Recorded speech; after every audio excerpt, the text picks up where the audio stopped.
Oh yeah!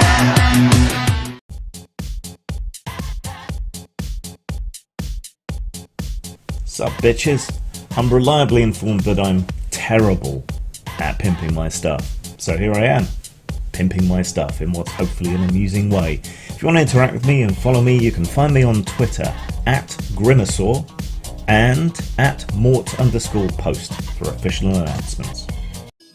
Continuing our delve into the more obscure corners of my RPG collection brings us to 316 Carnage Among the Stars, which was a bit of an indie darling quite some years ago now, I suppose.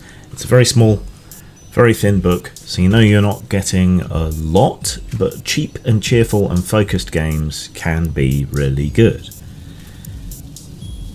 This is a satire and comedy game. You can play it straight in the same way that you can play Paranoia straight if you really want to, in a sort of Brazil-esque sort of way, but it's very much keyed at satire and comedy, which will emerge through play by playing up to certain stereotypes, genre conventions, and so on. That's the style that's presented, that's the way it probably plays the best. So it's a satire and a comedy based around very dark, xenophobic, genocidal space warriors, humans, out on an expeditionary force, a crusade, a jihad perhaps, if you will, to annihilate anything that's not human, essentially. So, more than the requisite number of limbs, green skin, planet that just happens to have resources that we want.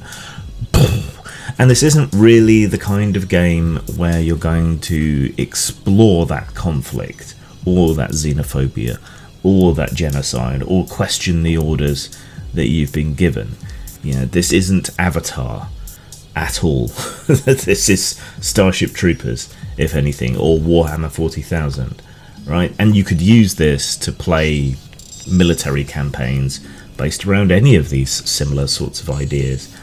The Last Rumble of the Platinum Horde from 2000 AD comes to mind, where the entire wealth of a society is ploughed into creating this enormous combat fleet that will then take off in a straight line through the universe, annihilating every civilization that they meet, so that the reputation of the Platinum Horde can survive forever. Of course, space-time is curved, so eventually on their crusade they come back to their original planet and wipe out their own civilization, and decide to keep going. Another 2000 AD favourite would be the VCs, where soldiers in powered space armour are fighting an enemy called the Geeks. It's all a kind of parody of the Vietnam War, but well worth reading, certainly the earlier stuff. Space Marines, Warhammer 40,000, that's an obvious reference. The Colonial Marines in Alien, only this is much more of a bug hunt, where you've definitely got the upper hand. Starship Troopers, as we've already mentioned. There's a whole wealth of military science fiction that is bombastically, self-awarely jingoistic, and this is the kind of thing for playing that. It's a very simple system, so it's suited for a sort of beer and crisps game, or a one-off convention slot, or a fill-in game, that sort of thing. Characters are only really defined by a couple of statistics: fighting and not fighting, so it's not especially complicated. Casualties are expected and anticipated, so it's very quick, very easy to gen up a new character. You've got your fighting, you're not fighting, your equipment, and a couple of role-playing cues. As your character is played more and more, you can accumulate more role-playing sides to the character, if that's your jam, by undergoing flashbacks and so on. And if you survive multiple campaigns, you can gain in experience and become better at fighting or not fighting, or upgrade your equipment and so on. But this isn't a deep game, right? Don't go into it expecting anything like that. The gear is rather generic, though you can upgrade that or make your own pretty easily. In terms of the aliens, they're barely defined at all. You get threat tokens, you maybe get some special abilities for the aliens. Planets are defined in very broad terms, like desert planet, ice planet, jungle planet, whatever. You don't need a great deal of detail. It doesn't have a huge amount of impact on play, but all of that's there if you really want to go into what depth it allows for. So it's a very simple, very bombastic campaign with additional equipment, character sheets, play sheets, planet creation rules, but it's very quick, very easy, very simple. You can get up and playing in half an hour, maybe as low as 15 minutes if the GM is very familiar with the game. And it's a lot of fun, and it's hyper stylized. So in terms of style, I would give this 4 out of 5. In terms of substance, you don't really expect a lot of substance from a tiny little indie game, but everything's there that you need. It could have used a little bit more substance, so I'm going to give it an average score of 3. The style score of 4 is just because the illustrations aren't necessarily that fantastic.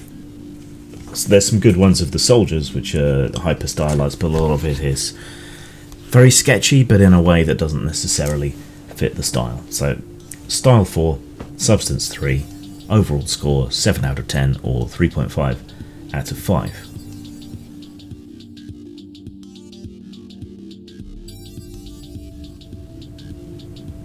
But there's more to talk about here, isn't there? Especially in today's climate. Could you make 316 today? And would it be such an indie darling? Would people get the joke? Would people understand that the xenophobia and the bombast and the jingoism is the joke and it's the point, and it's not celebrating any of that, it's mocking it? Would people understand that today? Do people still understand that about Warhammer 40,000, or do they think that it's somehow glorifying fascism? I think we're starting to see that, and we're starting to see a great deal of virtue signalling from Games Workshop and changes and shifts in the way that they handle depictions and so on in their games. Not necessarily because they think it's the right thing to do or it fits the entire tradition of Warhammer 40,000, which was heavily inspired by Nemesis the Warlock and other aspects of 2000 AD, the comic. People don't understand it, and the companies don't seem to be willing to stand their ground and say, no, you're not understanding the point. This isn't meant to be glorification. This isn't meant to be a society that we aspire to. It's a representation of many of the worst aspects of human nature. It's a tragedy. It's a loss, but it also speaks to the necessity of a galactic scale total war society, right? So could you make it today? I don't know. I expect that if this was re-released, we would get some of these negative reactions. Possibly more of these negative reactions. Yeah, Beetlejuicean mind rapers are people too.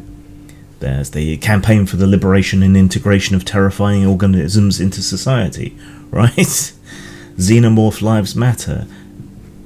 Can people get the joke? I don't know that they can. People retroactively criticise Starship Troopers, even though that was hitting the same kinds of satirical buttons at the time. Or the novel, thinking that's some kind of glorification of fascism.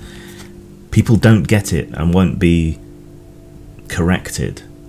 And the facts don't seem to matter, only the perception.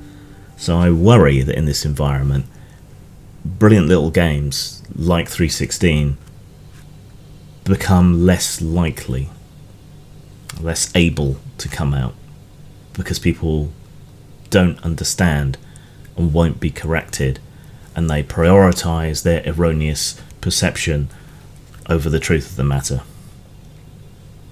But yeah, it's a good game. The scores don't necessarily reflect how much fun it is. Gregor Hutton is a heavily underrated game designer, and you should check out the rest of his body of work. Zang. Postmortem Studios sells a wide variety of stock art, well over 500 pieces, many of them by RPG industry veteran Brad McDevitt. These are available for you to use in your personal or professional projects, whether stories or games or anything else. Check us out at rpgnow.com.